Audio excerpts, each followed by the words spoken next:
Mostly starting in the 90s. It was a whole different world in restaurants. And I remember when I worked for a specialty restaurant corporation, we'd have regional meetings with 100 men, and I was one of 2 women. Yeah. And at the time, I was in training, and the other woman was in marketing. Well, I will tell you, I had a very similar experience. I worked for a restaurant company, and it was me and another woman on the executive team, and they had this executive, we had the board meeting, and there was an executive dinner the night before, and I said to the CEO, I said, I heard there's a dinner I need to be at, and he said, oh, no, you don't go to that. I said, well, why don't I go to that? Isn't it an executive dinner?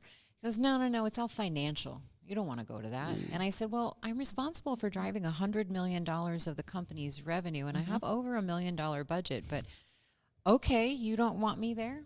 And what I quickly learned was that they were making all the decisions and having the real dialogue that night. At the dinner. And then they would show up the next day for the meeting. And so what I learned to do was give them bad information on purpose. Sorry, I did that. So that the next day when they showed up with their decision, I'm like, but wait, you don't know this. Yeah. Yeah. No. Fuckers, excuse me.